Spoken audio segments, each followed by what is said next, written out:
쿠키뉴스 유수인 기자와 함께하는 시간 메디인입니다. 유 기자 어서 오세요. 안녕하세요. 자, 오늘 준비된 내용 바로 들어볼까요? 은퇴 후 젊은 층 못지않게 여가활동, 사회활동에 적극적으로 참여하는 액티브 시니어가 늘고 있습니다. 하지만 나이가 들수록 안질환의 발생 위험이 증가하고 이로 인해 시력이 저하될 경우 일상생활에 제약이 생기고 삶의 질이 떨어질 수 있어서 주의가 필요한데요. 오늘은 노인들에게 발생할 수 있는 여러 안질환들에 대해 살펴보겠습니다. 네, 우리 신체 중에 노화가 가장 빨리 찾아오는 기관이 눈이라고 하죠. 최근에 고령 인구의 증가와 함께 여러 노인성 안질환자 역시 늘고 있다고 하는데요. 자, 나이가 들수록 특히 주의해야 할 안질환들 어떤 게 있을까요? 자세히 살펴보고 가겠습니다. 자, 먼저 우리나라 대표 노인성 안질환 하면 백내장이 떠올라요. 백내장은 어떤 질환인가요? 예, 국내 70세 이상 인구 10명 중 9명이 앓고 있다는 이 백내장은 우리 눈에서 카메라 렌즈 역할을 하는 수정체가 뿌옇게 흐려져서 시력이 저하되는 질환입니다. 노안과 달리 먼 거리에 있는 사물과 가까운 거리에 있는 사물이 모두 잘 보이지 않아서 일상생활에 불편함을 줍니다. 네, 70세 이상 노인 10명 중에 9명이 앓고 있다라고 하면 이거는 70세 이상 노인들 대부분이 앓고 있다라고 얘기를 할 수가 있을 것 같은데 정확한 유병률이 어떻게 되나요? 예, 그 백내장은 전 세계 실명 원인의 1위가 되는 일반적인 안과 질환인데요. 우리나라 국민건강영양조사 자료를 보면 40세 이상의 그 백내장 유병률이 40.2%, 60대 이상에서는 80.5%로 나왔습니다. 60대 이상에서 80%가 넘습니다. 이렇게 많은 분들이 앓고 있지만 백내장이 무엇인가요? 하고 물어봤을 때는 정작 모르는 분들이 굉장히 많을 것 같은데요. 자, 백내장에 대해서 자세히 좀 더 많은 정보 드리고 갈게요. 앞서서 백내장은 수정체가 뿌옇게 흐려지면서 시력이 저하되는 질환이라고 얘기를 했는데 그러면 수정체는 어디에 있고 어떤 역할을 하는지도 좀 볼까요? 수정체는 카메라의 조리개 역할을 하는 홍채 뒤에 투명하게 들어 있습니다. 수정체를 다른 말로 렌즈라고도 하는데 카메라의 렌즈와 유사한 역할을 하기 때문입니다. 카메라 렌즈처럼 눈으로 들어오는 빛을 한 군데로 모아서 초점을 맞춰주게 됩니다.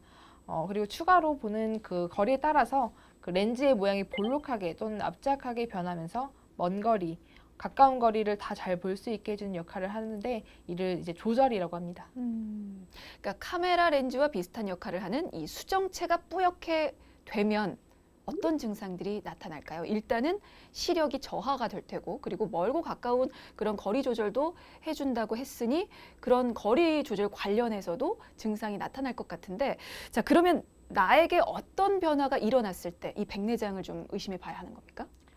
백내장 환자는 시력 저하, 원근감 파악이 어려움, 색상 판별 능력 저하, 사물의 왜곡 및 겹쳐 보임 등 복합적인 증상으로 인해 생활에 불편을 겪고 이로 인해 낙상, 골절, 자동차 사고 등 안전사고의 위험이 발생합니다. 따라서 백내장 환자의 삶의 질을 높이기 위해서는 증상을 조기에 발견하고 적절한 그런 시기에 치료하는 것이 가장 중요합니다. 그러니까 시력 저하라든지 원근감 이상 문제뿐만이 아니고 골절, 낙상 같은 2차적인 문제가 또 발생할 수가 있군요. 알겠습니다. 그리고 일반적으로 백내장은 나이가 들면서 생기는 노인성 질환이라고 알고 있는데 백내장이 발생하는 원인이 그러면 노화라고 생각을 하면 될까요? 제일 큰 원인은 아무래도 노화가 되겠고요. 그 외에도 햇볕에 있는 자외선 노출이 많을 경우에 또 스테로이드 약물과 같은 안약을 장기간 투여했을 때 눈을 다치거나 흡연을 하는 경우에도 백내장을 유발할 수 있습니다. 그러니까 외상 혹은 안약의 부작용 그뿐만이 아니고 자외선 노출 때문에도 발생을 하게 됩니다. 사실 이 가을철 혹은 겨울철 이런 추운 계절이 되면 자외선 차단 별로 신경을 안 쓰게 되는데 생각해 보면 자외선은 365일 1년 내내 우리가 쬐게 되는 어떤 요인이잖아요. 그렇기 때문에 계속 그러면 이 차단에 신경을 써야 하는 거네요. 예, 그 자외선이 눈에 미치는 영향을 생각해 볼 때 자외선이 강한 날은 야외 활동을 자제하고 불가피할 경우에는 선글라스를 반드시 착용하거나 양산이나 모자를 써서 눈을 보호하는 것이 좋습니다. 가장 쉬운 차단 방법은 아무래도 선글라스가 되겠는데요. 선글라스를 선택할 때는 그 자외선 차단 여부를 반드시 확인해야 합니다. 자외선 차단 기능이 떨어지는 선글라스를 착용해도 효과가 없기 때문입니다.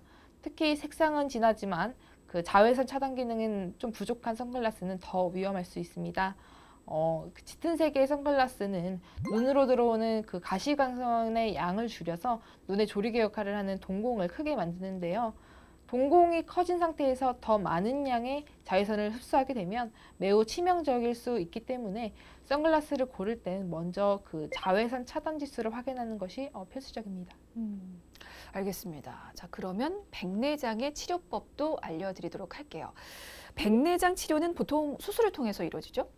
예, 백내장은 인공수정체 삽입술을 통해 치료할 수 있는데 제품에 따라 가까운 거리부터 먼 거리까지 시력의 흐림 현상을 개선할 수 있습니다. 다만 그 백내장 수술 시에는 본인의 시력 요구 정도, 환경 등 다양한 면을 고려해서 수술 여부를 정하는 게 좋은데요. 이는 수술 후 만족도 그리고 삶의 질을 높이는 데 영향을 주기 때문입니다. 또 수술 전 전문의와의 문진을 통해 본인의 안질환, 그리고 수술 과거력, 전신 질환, 투약 중인 약물, 약물 부작용 기록 등 수술 위험 요인을 확인하는 과정이 중요합니다.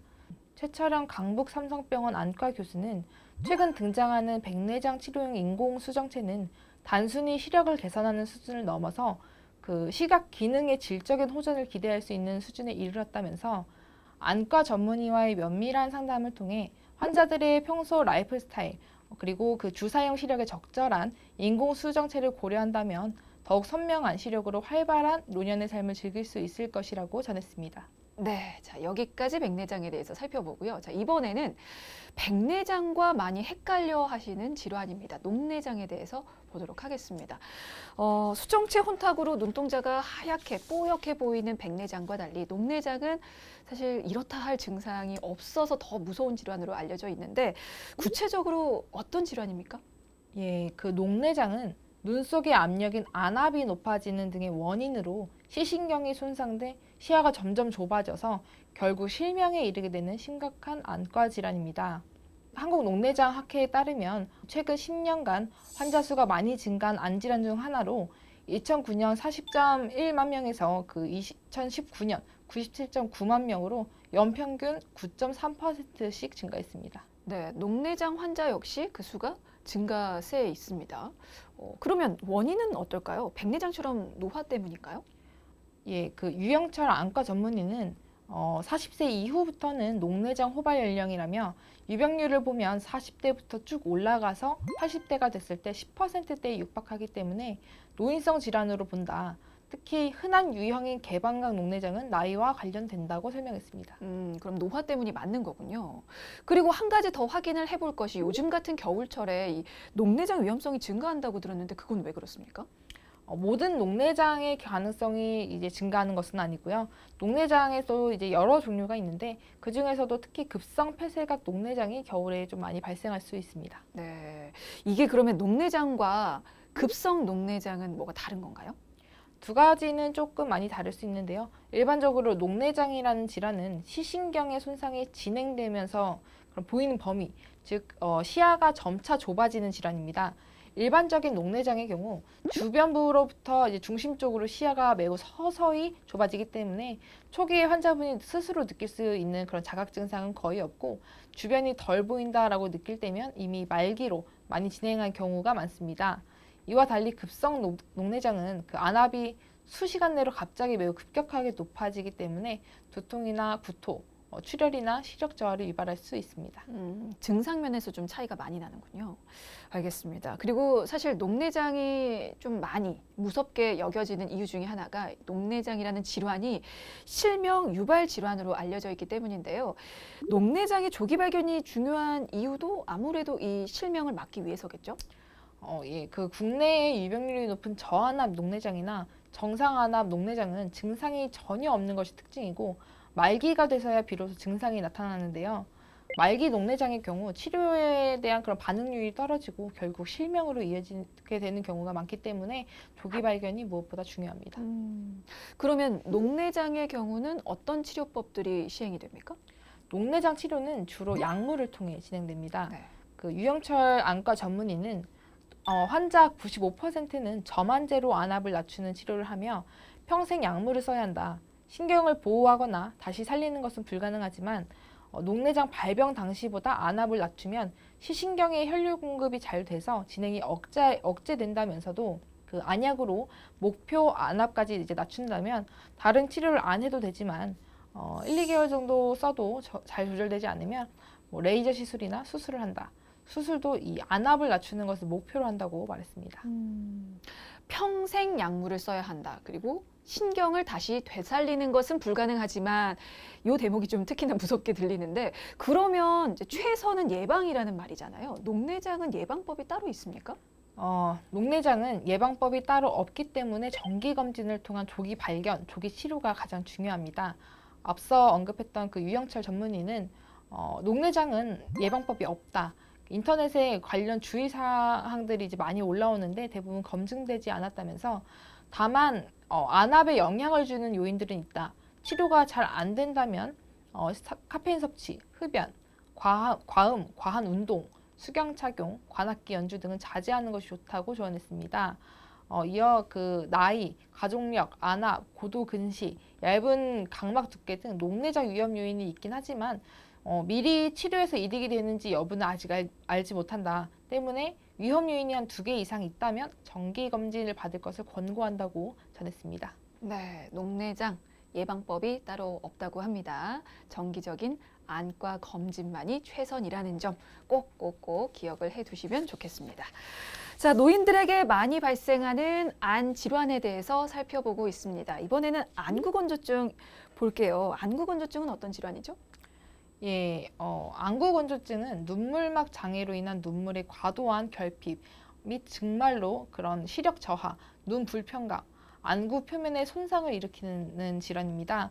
안구건조증으로 진료를 받는 환자의 약 33%가 60대 이상의 고령층인데 시력 저하, 그런 불편감으로 환자들의 삶의 질이 저하될 수 있습니다. 네, 사실은 뭐 젊은 층뿐만이 아닙니다. 노인들도 스마트폰 같은 현대기기 사용량이 증가하면서 눈이 많이 건조하고 또 뻑뻑한 느낌이 드는 안구 건조증을 경험하는 사람들이 더욱 더 많아지고 있는데요. 그 환자 수가 어느 정도 되는지 궁금하고 그리고 겨울에는 이 환자가 유독 더 많아진다고 들었어요. 그거는 왜 그런지도 좀 설명을 들어볼까요? 예, 그 건강보험 심사평가원 조사에 따르면 2011년 이후 매년 200만 명이 넘는 사람들이 이제 안구건조증으로 병원을 찾습니다. 안구건조증은 눈물이 부족하거나 지나치게 증발 또는 구성 성분의 균형이 맞지 않는 등의 이유로 발생하는데요. 노화나 콘택트 렌즈 착용, 잦은 전자기기 사용 등 다양한 원인에 의해 일어납니다. 특히 겨울에는 날씨 자체가 한랭 건조한 특징도 있지만 실내 난방으로 조성된 건조한 환경 때문에 많이 발생합니다. 건조한 환경 때문이다. 자, 이로 인해서 내 눈이 건조하고 뻑뻑함을 느끼게 되면 안구 건조증 자체를 또 의심하게 되는데 어떤 증상들이 구체적으로 발생할 수가 있습니까? 안구 건조증이라고 하면 흔히 이제 눈물이 이제 마르거나 뻑뻑해지는 증상만 있다고 이제 오인을 할 수 있는데요. 네. 그 밖에도 모래알이 굴러다니는 이물감, 간헐적으로 눈을 찌르는 통증, 시력이 저하되는 느낌 등 수십 가지로 다양하게 나타날 수 있습니다. 보통 안구 건조증이 있으면 약국에서 산 인공 눈물을 점안해서 증상을 일시적으로 완화시키는 경우가 많은데 근본적인 원인을 진단하는 게 좀 필요합니다. 근데 이런 증상은 사실 안구 건조증 환자만이 아니고 누구나 살면서 한 번쯤은 경험해 볼 수 있는 그런 증상들이잖아요. 그러면 어떤 원인으로 이렇게 안구 건조증의 증상들이 나타날 수 있습니까? 일상생활에서 경험하는 안구 건조증의 경우 눈을 깜빡이면 안구가 좋은 눈물층으로 이제 코팅이 되는데 눈을 많이 사용하는 상황, 즉 어딘가에 집중해서 쳐다보는 상황에서 이제 눈을 덜 깜빡거리게 됩니다. 이럴 경우 각막 위에 눈물층이 말라서 안구 건조증이 그런 증상이 이제 심각하게 발현됩니다. 예를 들어서 책을 오래 읽거나 컴퓨터를 오래 보거나 운전을 하거나 등등의 상황. 보통 때는 1분에 15회 정도 눈을 깜빡거리지만 집중해서 무엇을 쳐다보면 1분에 한 4회 정도만 눈을 깜빡이게 됩니다. 그러니까 눈물층이 말라서 안구가 건조해진다. 그리고 이 노화로 인한 눈꺼풀 변형으로 인해서 분비샘의 장애가 생기면 또 발생하는 경우도 많다고 알려져 있어요. 예, 실제로 안구 건조증의 약 86%는 눈꺼풀 기름 분비 및 그 눈물막 형성을 담당하는 마이봄샘 기능 저하로 인해 발생하는데요. 마이봄샘은 아래 위, 아래 눈꺼풀, 눈썹, 속눈썹 부근에서 눈물의 중요한 요소 중 하나인 지질층을 분비하는 역할을 합니다. 이 지질층은 눈물을 각막으로부터 달아나지 못하게 해서 눈을 보호하는데요. 이 마이봄샘이 연세가 좀 많으시거나 화장을 많이 해서 이제 청결이 유지되지 못할 경우 염증이 발생할 수 있습니다. 이 경우 이 지질층이 효과적으로 분비되지 못해 눈물층이 망가져서 눈물 증발이 심해지게 됩니다. 알겠습니다. 자, 이렇게 안구 건조증 원인까지 살펴봤는데 원인을 살펴보는 이유는 뻔합니다. 악화를 막기 위해서 혹은 치료에 도움이 되고자 알아본 건데 앞에서도 잠깐 언급을 했어요. 안구 건조증은 과도한 디지털 기기 사용으로 악화될 수가 있다라고 말씀을 드렸고 그러면 안구 건조증의 악화를 막기 위해서는 이런 부분부터 좀 신경을 써야겠네요. 예, 그렇습니다. 그 스마트폰 사용이 잦은 액티브 시니어라면 그 안구 건조증의 예방 및 치료에 신경 써야 합니다. 유영철 전문의는 스마트폰을 많이 보면 블루라이트로 인해 눈의 피로도가 올라가고 안구 건조증이 악화될 수 있다. 또 근거리 작업을 오래 하면 안압이 올라가서 녹내장에도 영향을 줄 수 있다면서 스마트폰을 오래 보는 그런 습관은 좋지 않다고 강조했습니다. 그 안구 건조증으로 인해서 다른 병들이 또 생길 수 있다고 하는데 어떤 병에 걸릴 수가 있습니까? 예, 맞습니다. 그 안구 건조증이 치유되지 못하는 경우 다른 각막 질환이 발생할 수 있습니다. 각막 상피가 손상되고 그 방치된다는 의미는 눈 각막, 결막 표면에 작은 찰과상이 낫지 않고 있다는 겁니다. 이 상황이 악화한 경우 각막 상피의 편평 상피 화상과 고블레 세포 상실 등과 같은 병리학적 변화를 동반하게 됩니다. 일부 심각한 경우 각막 궤양, 각막 신생 혈관화, 각막 흉터, 각막 천공 등으로 이제 시력이 크게 저하될 수 있습니다. 그래서 안구 건조증 증상이 오래 지속이 되면 꼭 진료를 받아봐야 되는군요. 그러면 치료법은 어떻습니까? 약물인가요? 예, 치료에는 그 인공 눈물 사용 외에도 다양한 접근법이 적용될 수 있습니다. 먼저 악화 환경을 피해야 하고 질 좋은 눈물을 더 오래 머무르게 하는 것, 눈꺼풀을 잘 닦아내는 것 등으로 요약할 수 있습니다. 먼저 악화 환경이란 건조하고 바람이 많이 부는 환경, 연기와 먼지가 많은 환경을 말합니다. 여기에는 뭐 헤어 드라이어, 히터, 에어컨 등의 사용이 포함되겠습니다. 그러면 그런 장치들이 눈을 향하지 않도록 해야 되는 거죠? 예, 그렇습니다. 이런 악화 환경에서 눈을 보호하기 위해서는 뭐 보안경을 쓰거나 시선을 좀 아래로 향하게 하는 것이 도움이 될 수 있겠습니다. 또 눈을 비비면 더 자극받을 수 있기 때문에 피해야 하고요. 겨울철에는 가습기를 사용하면 건조한 실내 공기의 수분을 보충해 도움을 줄 수 있습니다.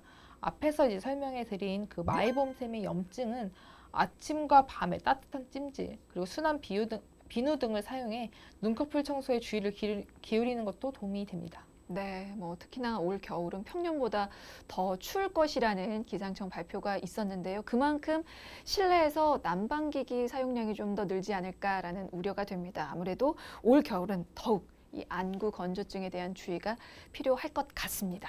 자, 마지막으로 비문증이란 질환에 대해서 또 보도록 하겠습니다. 비문증은 어떤 질환인가요? 예, 갑자기 눈앞에 거미줄이나 실 같은 선이 떠다니거나 먼지 같은 부유물이 보인다면 비문증을 의심해 보는 게 좋겠습니다.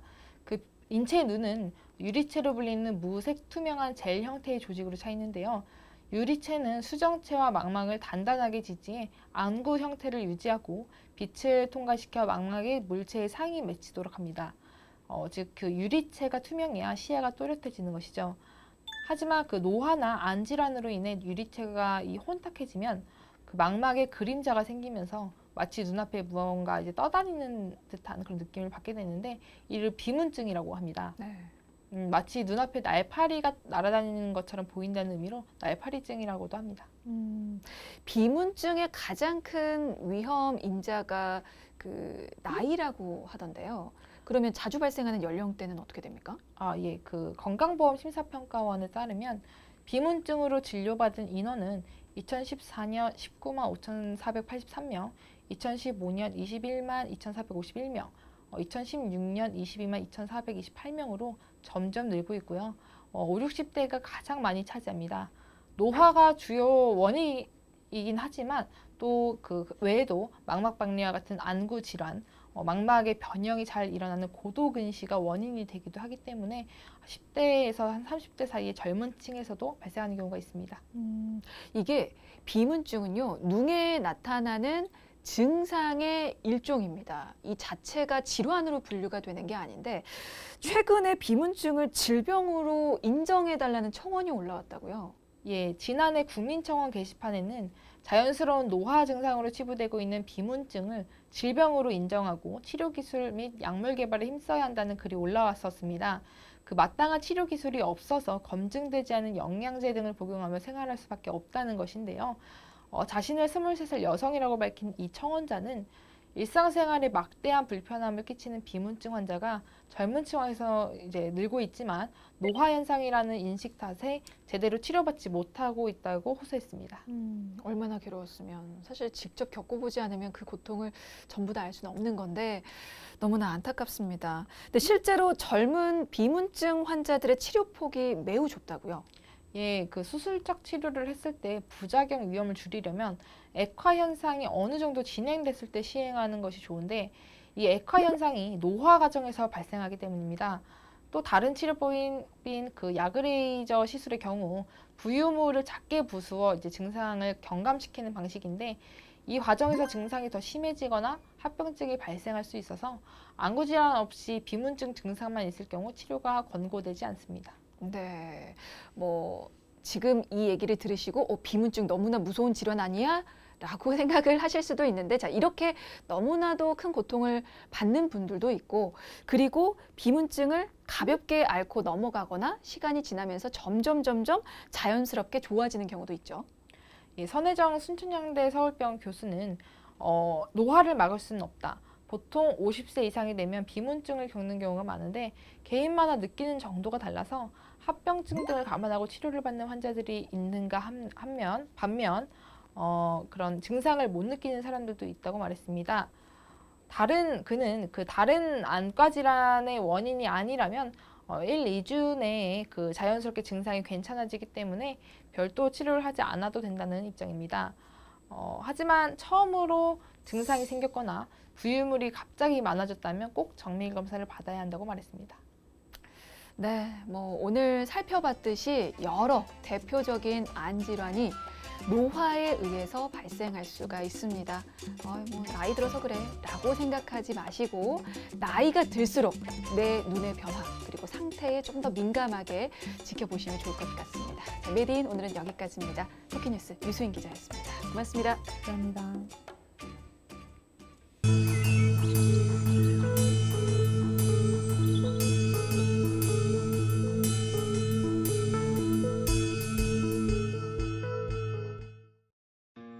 이번 건강 하이킥에서는 한국인의 대표 질병, 위식도 역류 질환에 대해서 알아보겠습니다.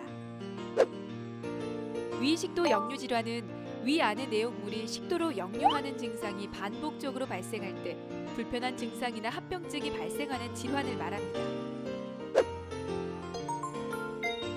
누구나 식사 후에는 트림을 하며 먹었던 음식이 일시적으로 식도로 올라오는 기능성 역류를 경험하는데요.